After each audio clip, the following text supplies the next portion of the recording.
히브리서 10장 24절과 25절 말씀입니다. 그리고 우리가 서로를 살펴보아 사랑과 선한 행위에 이르도록 격려하되 어떤 사람들의 습관과 같이 우리가 함께 모이는 일을 패하지 말고 오직 서로 권면하여 너희가 그날이 다가옴을 볼수록 더욱 그리하자. 아멘. 성도님들, 우리가 흔히 교회라고 하면은 건물을 생각하기가 쉽습니다. 그래서 교회 어디 있나요? 라고 질문을 하면은 우리 교회는 김천에 있어요 라고 답을 하곤 하죠. 그런데 만약에 누군가 성경적인 의미에서 교회가 무엇인가요? 라고 묻는다면 저는 교회를 건물이라고 대답하지는 않을 거예요. 교회는 그리스도를 믿는 사람들의 모임입니다.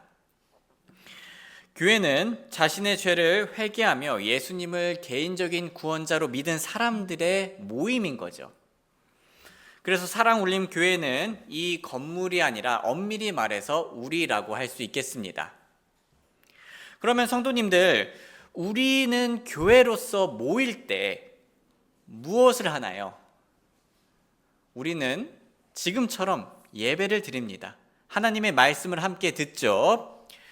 그런데 우리가 하나님의 말씀을 듣고 교회로서 중요하게 실천하는 게 한 가지 더 있습니다. 교회에서 설교 말씀을 듣는 게 가장 중요하고 또 중심이 되지만은 교회 모임은 그것이 다가 아니라는 거죠. 우리가 교회로서 중요하게 하는 것, 그것이 하나가 더 있는데요. 그것은 무엇이죠? 바로 교제입니다. 교제. 오늘 읽은 히브리서 말씀처럼 우리는 모이는 일을 패하지 말고 만나서 함께 교제를 해야 합니다. 최근에 우리 교회 성도님들 중 한 분이 저에게 와서 이렇게 얘기해 주셨어요. 목사님, 제가 생각하기에 우리 교회의 킥은 오후 나눔 시간인 것 같아요 라고 아주 세련되게 표현해 주셨습니다.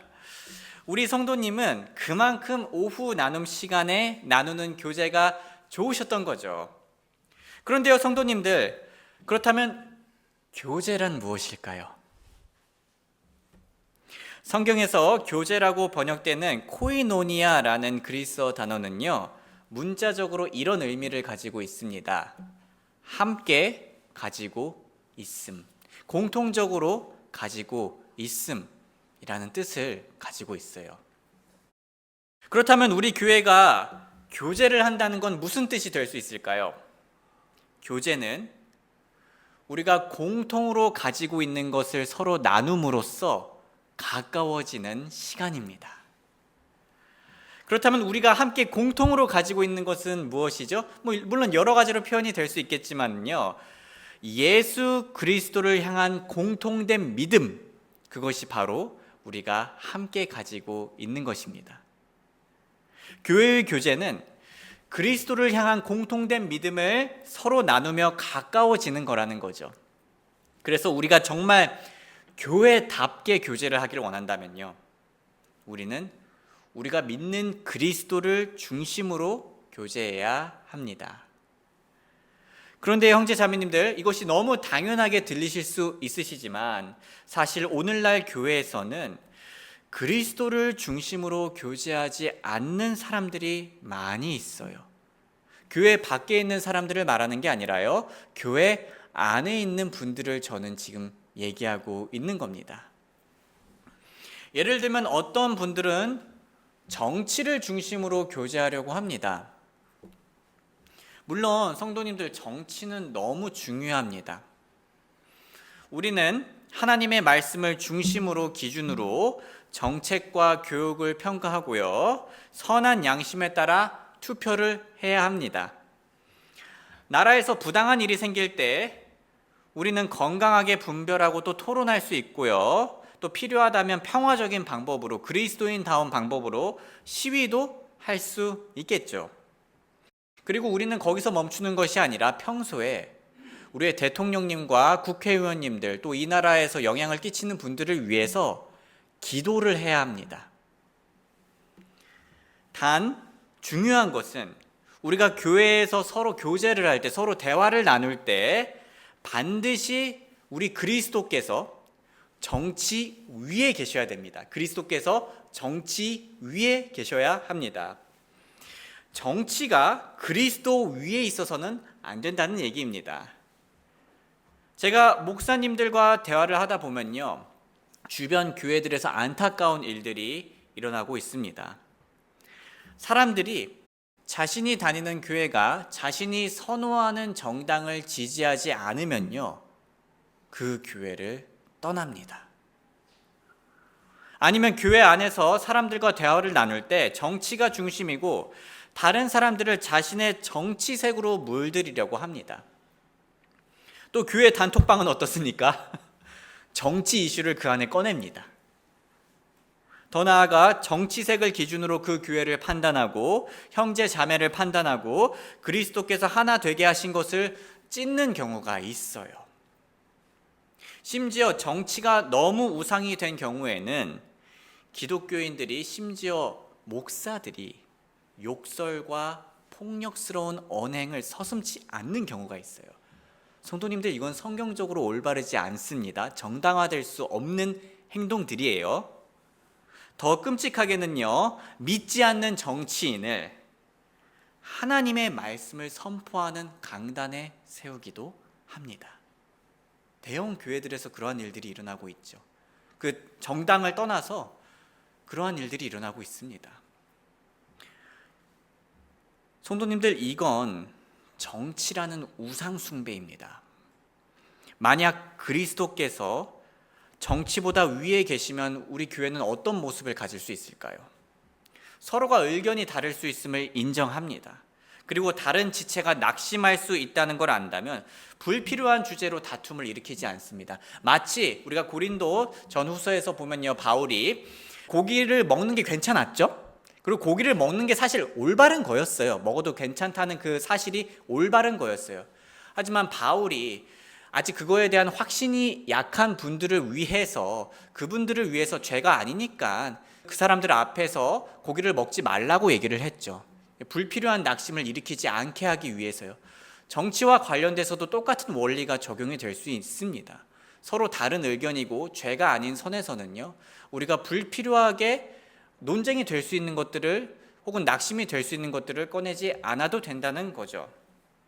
만약 꼭 얘기를 해야 하는 상황이라면요, 공통으로 함께 믿고 있는 예수님을 기준으로 우리가 건강하게 대화를 할 수가 있는 거예요. 그렇다고 정치 관련 생각이 다르다고 해서 교회를 떠나거나 찢어지지는 않습니다. 그리스도께서 중심이 되시면요. 왜냐하면 그런 정치 이슈에 비해 우리 예수님이 너무나 우리에게 크고 가치 있는 분이시기 때문이에요. 예수님께서 하나 되게 하신 걸요. 자, 교회가, 우리가 하나가 될 수 있는 이유가 무엇입니까? 예수님의 보혈로 하나가 됐잖아요. 예수님께서 그렇게 피를 흘리시면서까지 하나가 되게 하신 것을요, 누가 감히 분리시키나요? 우리가 정치 이슈 때문에 가족을 호적에서 파지는 않잖아요. 만약에 파시는 분들이 있다면 우리는 그 사람들이 잘못됐다는 걸 알고 있고요. 우리는 정치 이슈 때문에 하늘의 가족을 떠나면 안 되고 그리스도의 몸을 찢어서는 안 됩니다.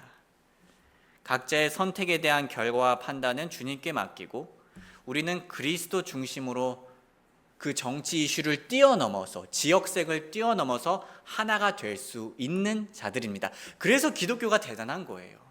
인종과 정치와 이념과 나이와 성별을 떠나서 하나 될 수 있는 게 바로 기독교입니다.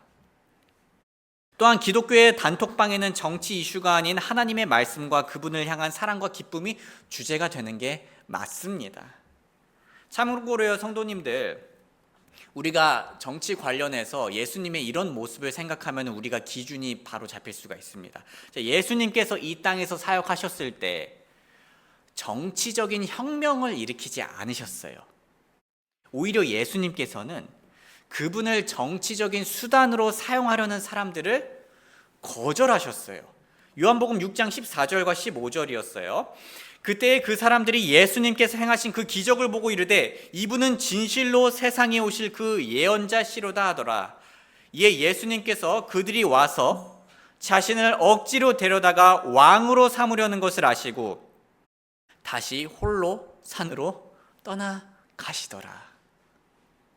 성도님들, 그런데 오늘날 많은 사람들은, 심지어 기독교라는 분들은요, 예수님을 이처럼 억지로 왕으로 세우려고 합니다. 물론 예수님은 왕이 맞으세요. 그런데 자신의 정당을 대표하는 왕처럼 삼으려고 할 때가 있다는 거죠. 그거는 예수님께서 거절하시는 일입니다. 왜냐하면 그 정당은 사람의 이념으로 만들어진 것이고, 예수님께서 이 땅에서 가시적으로 그리고 실제적으로 통치하실 때는, 정말 왕으로서 통치하실 때는 예수님께서 다시 오실 때이기 때문입니다. 우리 사람들이 아무리 이상적인 어떠한 정부를 만들려고 해도 거기에는 죄성이 가지고 있는 사람들의 이념들이 섞여 있기 때문에 그것을 위한 왕으로서 예수님이 세워질 수는 없다라는 얘기예요. 그래서 예수님께서는요, 이 땅에서 사역하셨을 때 왕국 복음을 전하는 것에만 신실하셨고요, 그것처럼 우리는 예수님처럼 복음을 전하고 예수님의 말씀에 가까운 정책을 펼치는 정치인에게 투표를 하고 나머지는 맡기면 된다는 거죠. 다음으로 성도님들, 오늘날 교회가요, 정치뿐만 아니라 더러운 이득을 돈 중심으로 교제를 하려고 할 때가 있습니다. 이건 예수님께서 분노하신 일이에요. 예수님께서는 성전을 시장판으로 만들었던 자들을 혼내셨습니다. 요한복음 2장 14절과 15절, 성전 안에서 소와 양과 비둘기 파는 자들과 환전상들이 앉아있는 것을 보셨더라. 이에 그분께서 가는 노끈으로 채찍을 만드셔서 양들과 소들과 그들 모두를 성전에서 내쫓으시고 돈 바꾸는 자들의 돈을 쏟으시며 상들을 엎으시고, 16절 우리 한번 같이 읽어볼까요? 시작. 비둘기 파는 자들에게 이르시되 이것들을 여기서 가져가고 내 아버지의 집을 장사하는 집으로 만들지 말라 하시더라. 성도님들, 예수님께서 이 땅에 처음에 오셨을 때, 그리고 사역을 하셨을 때 성전이 장사하는 집이 되었죠. 오늘날도 비슷하게 교회가 장사하는 집처럼 돈 중심이 될 때가 있습니다. 교회가 만약 돈 중심이 되면 어떻게 될까요? 사람들이 교회라는 모임을요, 수익 창출의 수단으로 바라보게 됩니다. 물론 우리가 서로 무슨 일을 하는지 알고 있고요, 서로를 신뢰하면서 물건을 구매하거나 혹은 계약을 할 수 있죠. 저는 만약 그럴 일이 있을진 모르겠지만 만약에 있다면요, 제가 나중에 만약에 집을 지을 일이 생긴다면요, 저는 우리 형제님께 부탁을 드릴 거예요. 제가 가장 신뢰하는 우리 형제님께 부탁을 드릴 겁니다. 그리고 제가 고기를 살 일이 있다면요, 우리 또 형제님과 자매님께 고기를 살 겁니다. 왜냐하면 우리 교회 안에서 이분들의 간증이 너무나 좋고 신뢰할 수 있고 서로 이제 도움을 줄 수 있는 그런 관계니까요. 오히려 제가 더 도움을 받을까 봐 걱정이 될 정도로 너무나 좋으신 분들이십니다. 이런 식으로 서로 신뢰하는 형제 자매님들끼리는 충분히 거래할 수 있고 도와줄 수 있습니다.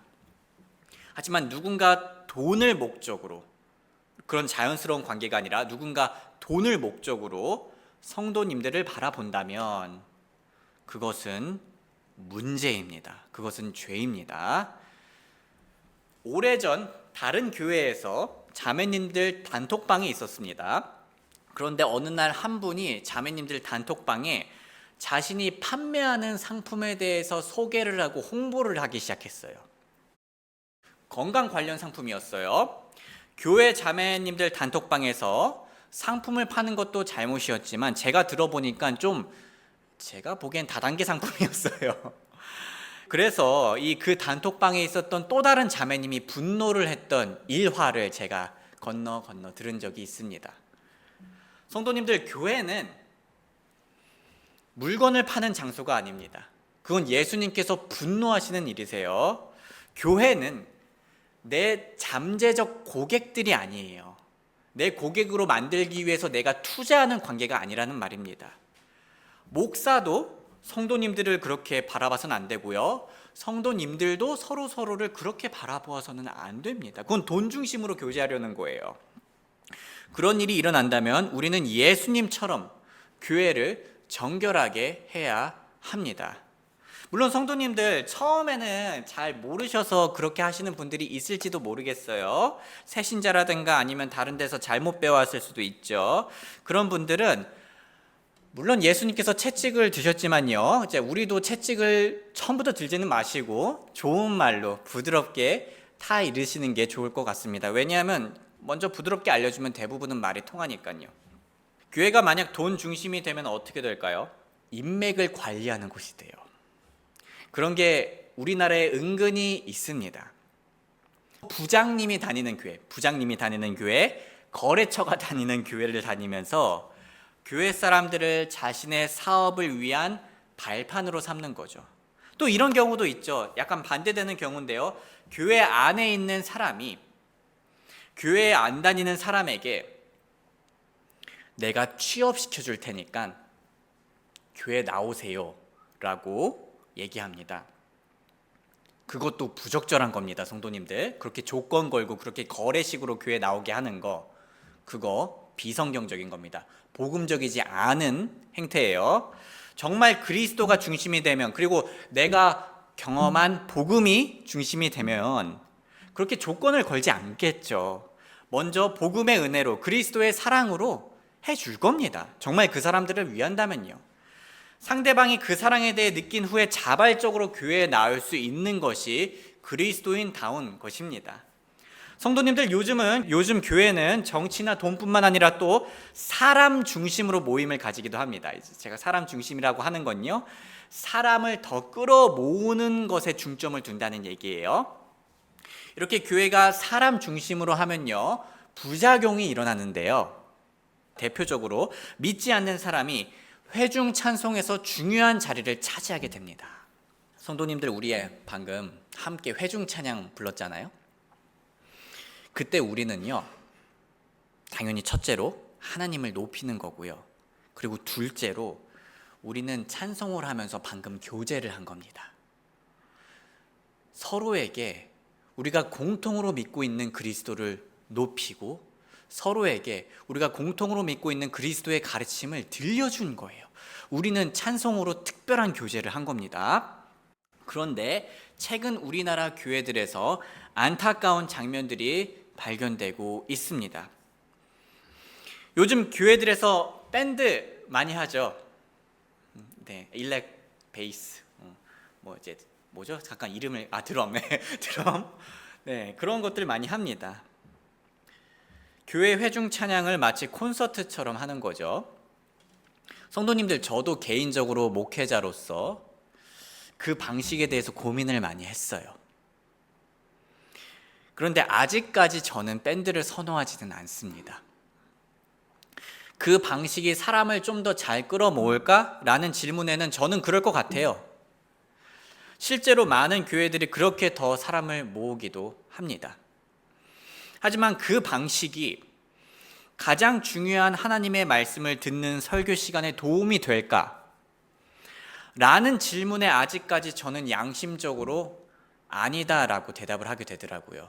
물론 이게 제가 자라온 문화 때문에 그럴 수도 있어요. 근데 저는 지금 제가 이성적으로 생각해 보았을 때 아닌 것 같아요.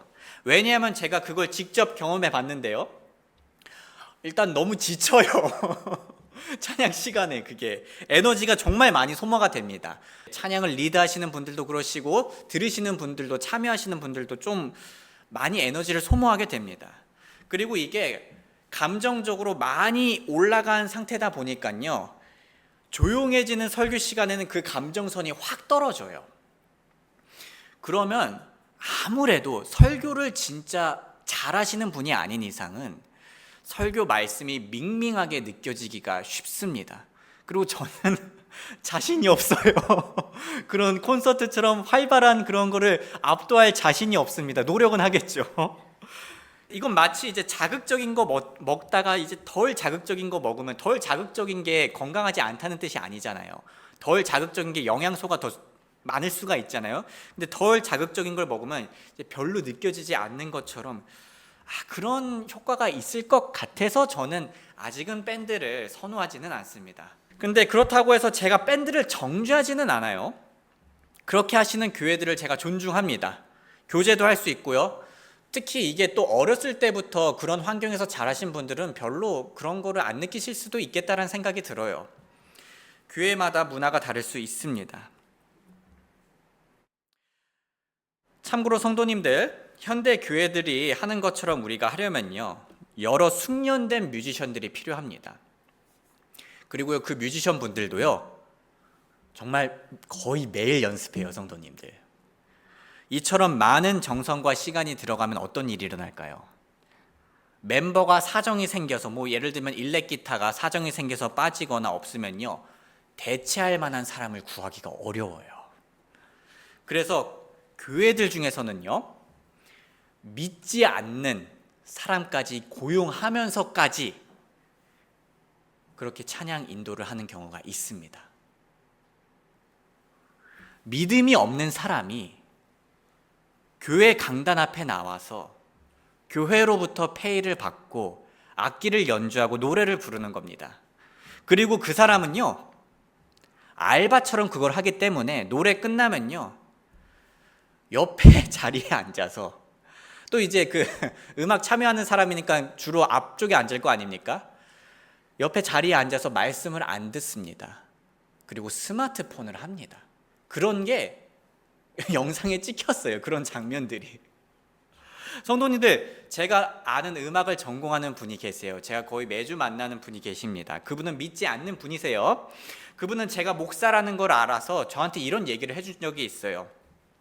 그분이 얘기하길, 제가 대학교 다닐 때 학교에서 CCM을 배우게 했어요, 목사님. 왜냐하면 음악하는 사람들은 교회가 돈이 된다는 걸 알아요.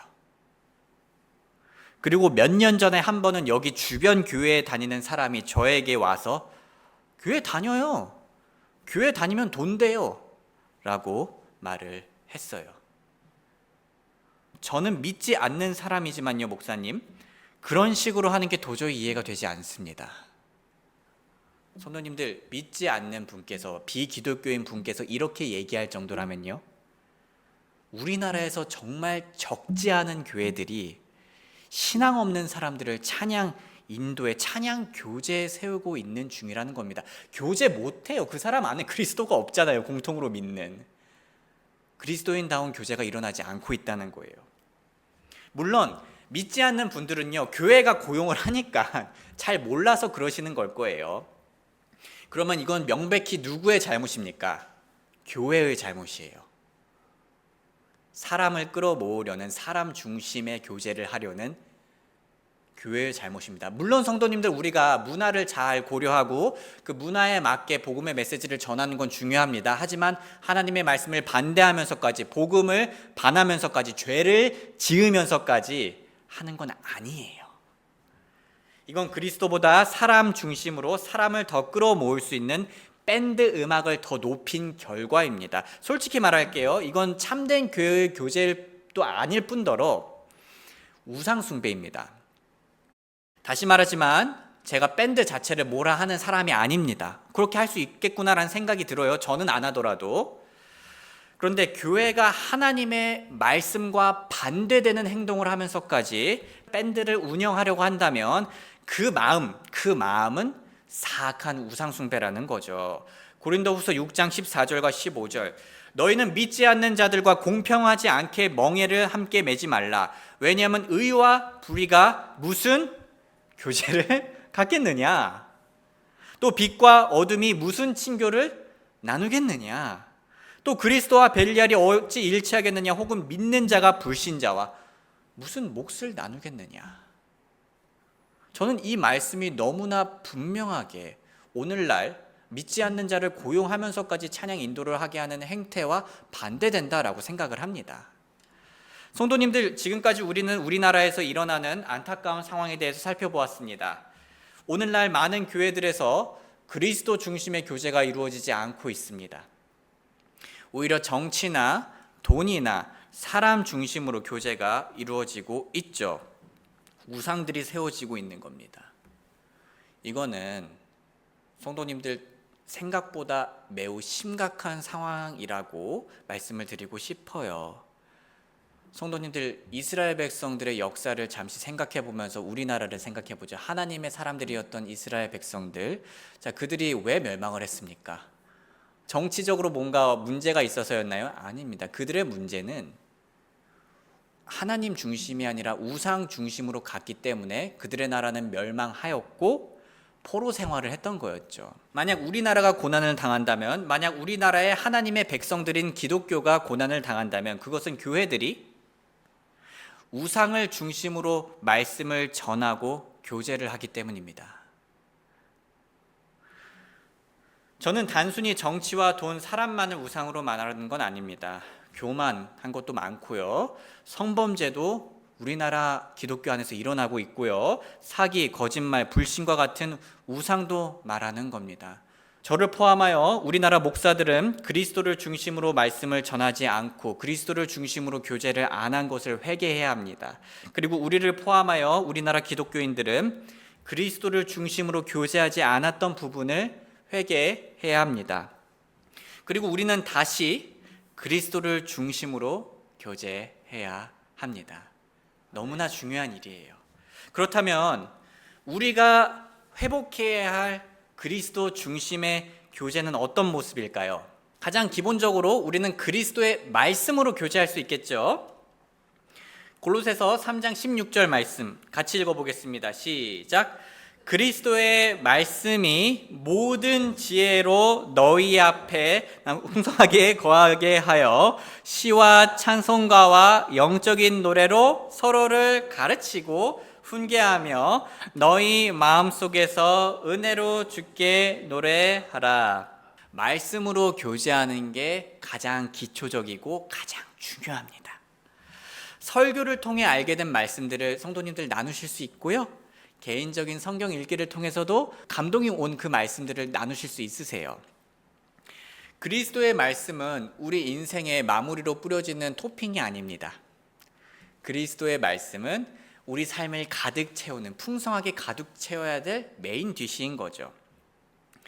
그래서 우리가 그리스도의 말씀으로 교제한다는 건 이런 거와 비슷해요. 우리 서로 밥 사줄 때 있잖아요. 그렇게 우리를 든든하게 해주는 밥 사주는 것과 같고요. 우리 카페 가서 음료 사줄 때 있잖아요.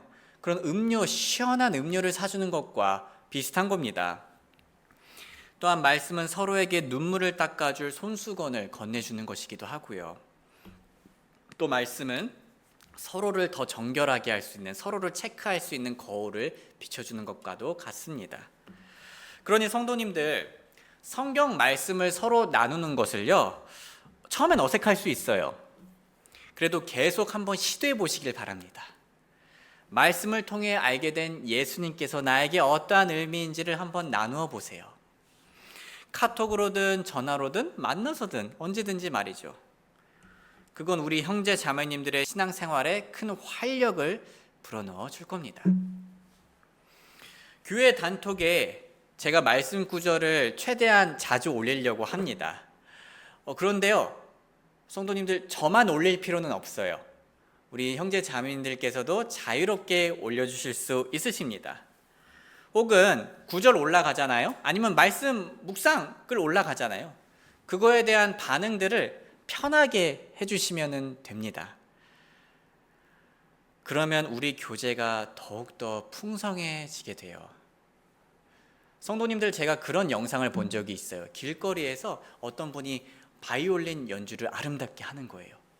그런데 그 바이올린 연주를 하시는 분 옆에 갑자기 서로 모르는 관계인데 첼로를 연주하시는 분이 와가지고 이렇게 하는 거예요. 그러니까는 바이올린 소리도 너무 좋았는데 그 첼로가 함께 더해지니까 훨씬 더 풍성해지더라고요. 그리고 그거를 감상하시는 분들도 훨씬 더 깊게 감동을 느끼고요. 누군가 말씀 구절로 바이올린 연주를 시작하실 수 있습니다. 누군가 그 말씀 구절에 대한 반응으로서 첼로를 연주하실 수 있습니다. 우리의 교제가 그렇게 풍요로워질 수 있습니다. 물론 제가 억지로 해야 된다는 말은 아니에요. 그런 마음이 생기시면요, 아무런 걱정 없이 부담 없이 하실 수 있다라는 말씀을 드리고 싶었던 겁니다. 그리고 형제 자매님들, 우리가 항상 말씀 구절로만 교제할 수 있는 건 아니죠. 우리가 일상 대화도 할 수 있습니다. 집안에서 있었던 일, 직장에서 있었던 일, 이웃 간에 있었던 일 얘기할 수 있습니다. 그때도 우리는 그리스도 중심으로 대화할 수 있죠. 그리스도의 성품과 그리스도를 가장 최고로 높인다는 전제 안에서 우리는 교제할 수 있습니다. 다음으로 우리는 그리스도의 몸으로서 서로 교제할 수 있습니다. 로마서 12장 4절과 5절 말씀 같이 읽어볼게요. 시작. 이는 우리가 한 몸에 많은 지체를 가졌으되 모든 지체가 동일한 직무를 가지고 있지 않은 것 같이 그와 같이 우리도 여럿이지만 그리스도 안에서 한 몸이요 각 사람이 서로 지체이기 때문이라. 성도님들, 그 많은 표현들 중에서 왜 하필 성경은 우리를 몸이라고, 그리스도의 몸이라고 표현했을까요? 왜냐하면 우리는 동호회가 아니기 때문입니다. 왜냐하면 우리는 학원 스승과 제자의 관계가 아니기 때문입니다. 우리 관계가 너무 특별하기 때문에 몸으로 표현을 한 거예요. 물론 성도님들, 제가 지금 다른 관계를 낮추려는 건 아니에요. 일상생활에서 만나는 소중한 인연들 귀합니다. 그런데 그러한 관계들보다 훨씬 더 특별한 관계가 우리 교회 관계다라는 말씀을 드리고 싶어요. 그렇다면 우리는 한 몸으로서 어떤 교제를 나눌 수 있을까요? 우리는 서로의 아픔을 나눌 수 있는 교제를 할 수 있습니다.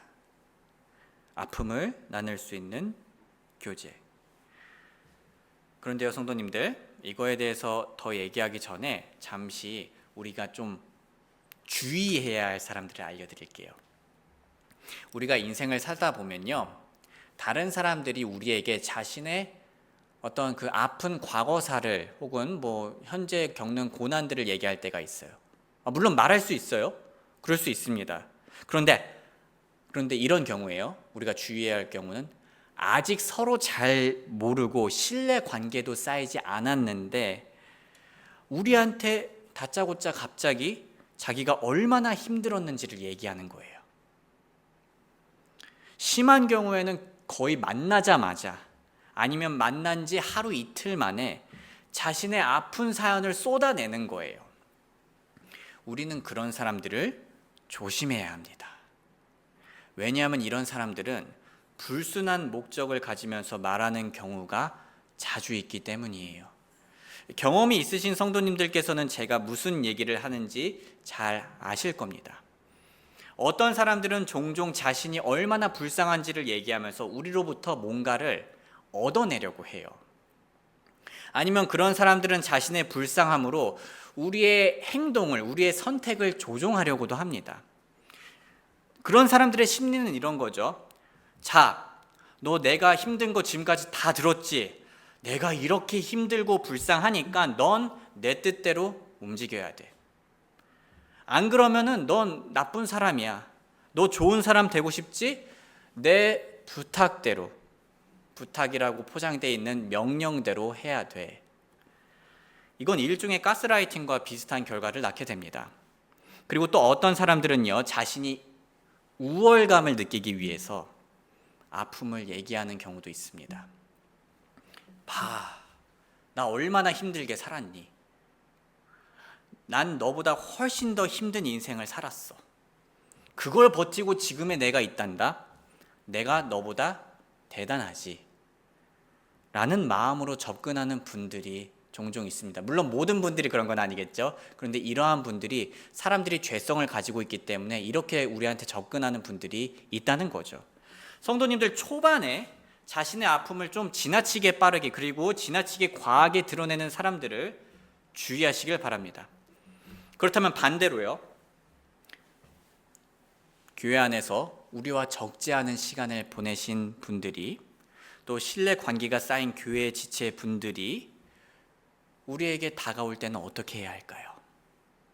나눔 시간 때 그리고 개인 교제 시간 때 용기 내어서 자신의 이 트라우마와 같은 아픔을, 사실 감추고 싶었던 이 아픔을 드러내신 성도님들을 위해 우리는 어떻게 반응해야 할까요?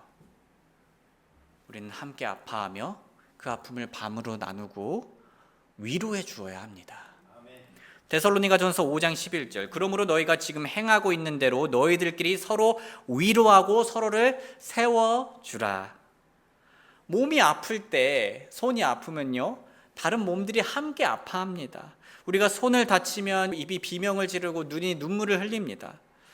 우리의 소중한 형제 자매님들이 고난 속에 있을 때요, 우리가 정상적인 그리스도의 몸이라면요, 우리는 입이 되어서 비명을 지르고 눈이 되어서 함께 눈물을 흘려줍니다. 오른쪽 다리가 부러지면 왼쪽 다리가 더 힘을 내서 균형을 잡고 양팔은 목발을 짚습니다. 우리 교회에서 한 지체분이 영적으로 부러졌다면 나머지 지체분들은 힘을 내어서 균형을 맞추어주고 세워주고 함께 걸어갈 수 있습니다. 성도님들, 우리는 누구나 다 부러지는 날이 있지 않나요? 잘 나가다가도 심하게 실패해서 넘어질 때가 있고 우리의 마음이 꺾일 때가 있잖아요. 언제나 부러질 수 있는 우리에게 그리스도께서는 그분의 몸인 교회를 주셨습니다. 예수님을 찬양합니다. 또 성도님들, 우리가 서로 한 몸이라는 건 우리가 서로를 정결하게 할 수 있다는 뜻입니다. 우리가 우리 몸 씻을 때 우리의 몸을 활용해서 씻잖아요. 그것처럼요, 우리가 한 몸이라는 건요, 우리가 서로를 정결하게 할 수 있다는 뜻이에요. 갈라디아서 6장 1절과 2절 말씀. 형제들아, 만일 어떤 사람이 잘못에 빠지거든 영적인 너희는 온유의 영으로 그러한 자를 회복시키고 너 자신을 살펴보아 너도 시험에 들지 않게 하라. 너희는 서로의 짐들을 지라. 그리하여 그리스도의 복을 성취하라. 그리고 제가 준비하진 못했는데요, 야고보서 5장 16절에서는요 서로의 잘못을 고백하라 하는 말씀도 있습니다. 서로의 잘못을 온유하게 사랑으로 회복시키고 서로의 짐들을 함께 들어주는 것이 성경적인 교회의 모습이라는 거죠. 성도님들, 만약에 우리 주변 친구가 우리에게 와서 불륜에 빠진 자신의 이러한 죄를 상담받으려고 한다면요, 우리는 어떻게 할 건가요? 우리는 그 친구에게 정신 차리라고 말하면서 그 불륜이라는 죄로부터 돌이키라고 조언을 해주겠죠. 물론 온유하고 사랑스럽게요. 그렇게 우리는 그 친구의 부부관계가 회복될 수 있도록 도와줄 겁니다. 교회도 마찬가지라는 거죠. 우리 교회의 성도님들 중 한 분이 예수님보다 죄나 다른 그 무엇을 더 사랑하면요, 그건 영적인 불륜이에요. 우리는 그런 잘못에 빠진 지체를 온유의 영으로 회복시킬 수 있습니다.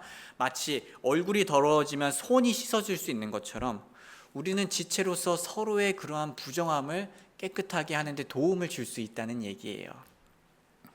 틈만 나면 서로의 트집을 잡아야 된다는 말은 아니고요, 교회 성도님들 중 누군가 우리에게 용기 내어서 다가와서 자신의 치부를 얘기하면 우리는 그분을 사랑과 진리로 회복시켜야 합니다. 또 만약 이번엔 우리가 죄의 습관에 빠져 오랫동안 허우적거리고 있다면 이제는 우리가 신뢰하는 지체에게 다가가 도와달라고 손을 뻗어야 할 차례입니다. 우리는 우리의 죄를 약점 잡지 않을 만큼 우리를 사랑하고 우리에게 좀 쓸 수는 있지만 기꺼이 약이 되는 진리를 말해주는 형제님과 자매님에게 나아가야 합니다. 그리고 내 죄를 고백하고요, 함께 기도하고요, 그리스도 안에서 해결 방안을 찾아야 돼요. 그런데요, 성도님들, 이런 모습이 분명히 성경에서 나와 있는데요, 오늘날 교회에서 이런 모습을 찾기가 쉽나요? 안타깝게도 잘 보이지 않습니다. 이게 무엇을 의미할까요? 그리스도의 몸인 교회들이 지금 깨끗하게 씻지를 않고 있는다는 뜻이에요. 그래서 교회들이 그리스도의 향기가 아니라 죄의 악취를 뿜어내고 있는 중이라는 얘기입니다. 그래서 믿지 않는 사람들은 그 악취를 그리스도의 냄새라고 착각하고 있는 중이에요. 우리는 서로 잘못을 고백하고 깨끗하게 하며 그리스도의 향기를 회복해야 합니다. 성도님들, 당연히 저도 죄의 습관에 오래 빠질 때가 있습니다. 죄를 짓고 금방 극복하는 게 아니라 죄의 습관에 오래 빠질 때가 있고요.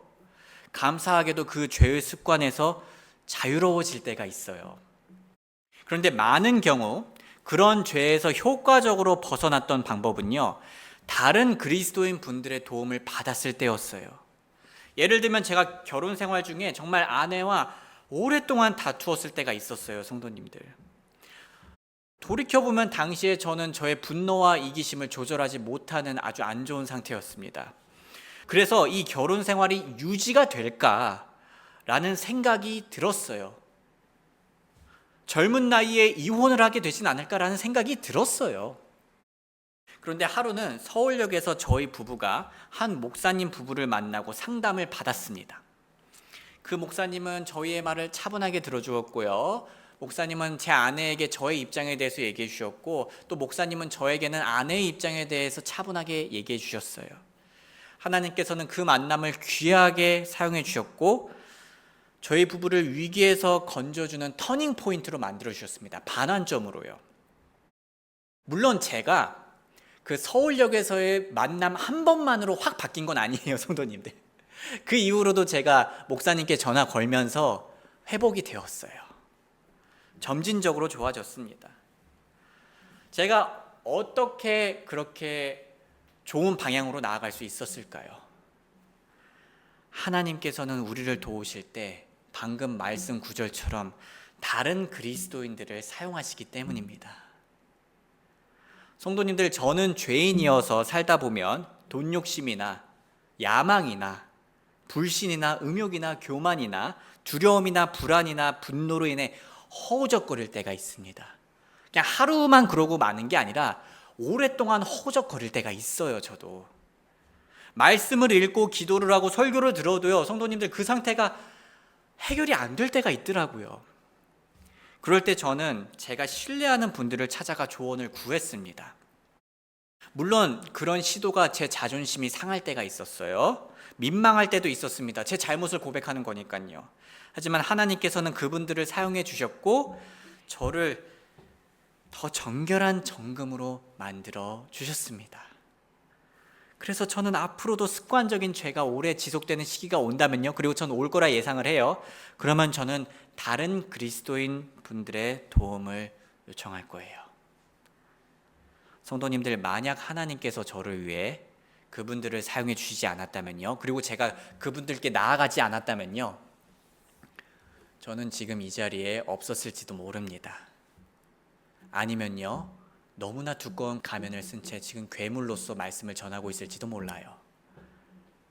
하지만 하나님의 은혜로 저는 그분들을 통해서 도움을 받았습니다. 그리고 제가 도움만 받은 게 아니에요. 제가 도움을 줄 때도 있었습니다.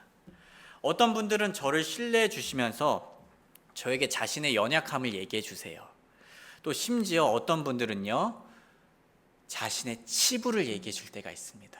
그 누구에게도 말하지 못할 법한, 정말 그분의 인생을 뽑을 법한 그러한 치부를 저한테 얘기해 줄 때도 있으세요. 그러면 저는요, 들어주고 함께 기도하고 저도 그와 같은 죄에 충분히 빠질 수 있음을 인정하고 도움이 되는 말씀을 붙잡고 격려합니다.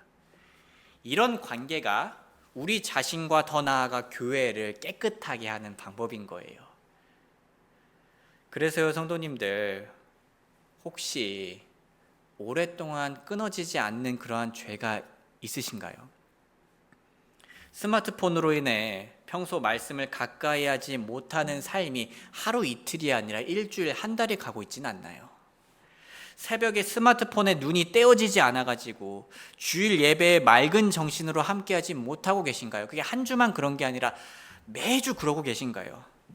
음란물이라든가 자극적인 컨텐츠 중독으로 인해서 이 부적절한 생각이 계속 머리에 맴돌고 계시나요? 예수님의 돌보심을 믿지 못해서 하루하루가 불안과 두려움에 휩싸이고 계신가요? 아니면 욕심이 생기고 계시나요?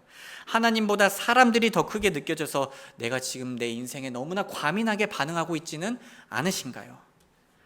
만약 이런 상태가 오래가고 반복되고 있으시다면요, 성도님들 좋은 소식이 있어요.